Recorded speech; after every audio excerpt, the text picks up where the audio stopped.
11 hal yang perlu diluruskan ketika puasa. Hal pertama, padusan.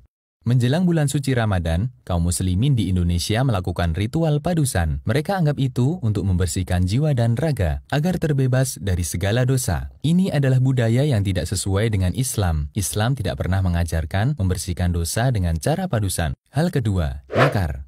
Ziarah kubur termasuk amal mulia dalam Islam, karena ziarah kubur bisa mengingatkan orang akan kematian. Islam memberikan kelonggaran untuk melakukan ziarah kubur di waktu kapanpun. Karena itu, kita tidak boleh membatasinya hanya ketika menjelang Ramadan. Hal ketiga, membangunkan sahur.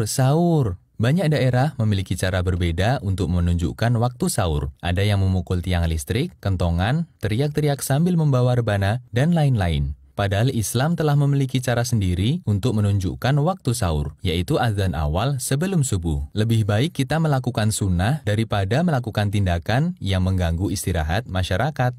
Hal keempat, waktu imsak. Sebagian kaum muslimin beranggapan bahwa batas waktu makan dan minum adalah imsak, yang benar justru sebaliknya.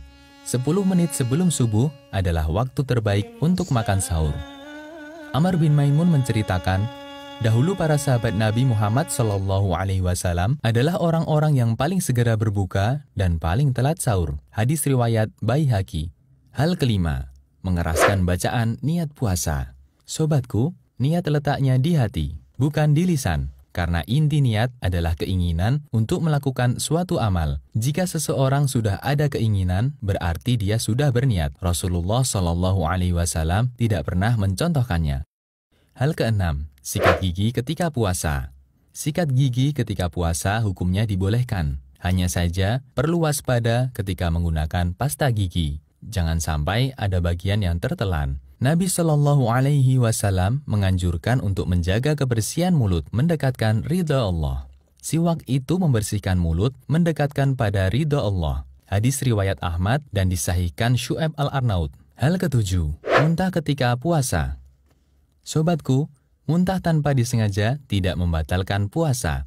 Sedangkan muntah dengan sengaja, puasanya batal. Jika kita merasa perutnya mual dan akan keluar sesuatu, maka jangan memaksakan diri untuk memuntahkannya. Rasulullah SAW bersabda, siapa yang tidak sengaja muntah, tidak wajib qadha. Dan siapa yang sengaja muntah, wajib qadha. Artinya puasanya batal. Hadis riwayat Tirmidzi dan disahihkan Al-Albani. Hal kedelapan, mencicipi masakan. Sobatku, mencicipi masakan ketika sedang berpuasa selama tidak tertelan hukumnya boleh. Ibnu Abbas pernah mengatakan tidak mengapa mencicipi cuka atau makanan lainnya selama tidak masuk ke kerongkongan. Hadis riwayat Bukhari secara mu'alaq. Hal kesembilan, tidur berpahala. Apakah tidurnya orang berpuasa itu berpahala? Pertanyaan ini berasal dari hadis yang menyatakan tidurnya orang yang berpuasa adalah ibadah, diamnya adalah tasbih, doanya adalah mustajab, dan pahala amalannya pun akan dilipat gandakan.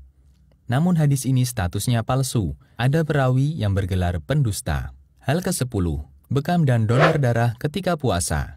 Mengeluarkan darah tidak membatalkan puasa. Dalilnya, Nabi SAW memberi keringanan untuk bekam ketika puasa. Hanya saja, jika ini dikhawatirkan menyebabkan lemas, maka tidak dibolehkan. Sahabat Anas bin Malik pernah ditanya, apakah kalian membenci bekam bagi orang yang berpuasa? Anas mengatakan, tidak, kecuali jika bisa menyebabkan lemas. Hadis riwayat Bukhari. Sobatku, bagi yang ingin bekam dan donor darah, disarankan untuk dilakukan malam hari atau mendekati waktu berbuka. Hal ke-11, kesalahan doa berbuka puasa.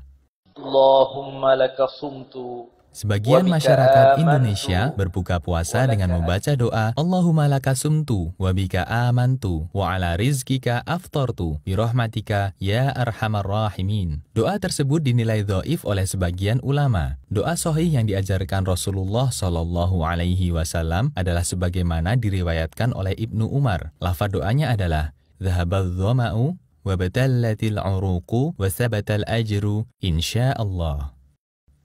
Demikianlah 11 hal yang perlu diluruskan ketika puasa. Semoga Allah memudahkan kita untuk meraih banyak pahala selama menjalankan ibadah di bulan mulia.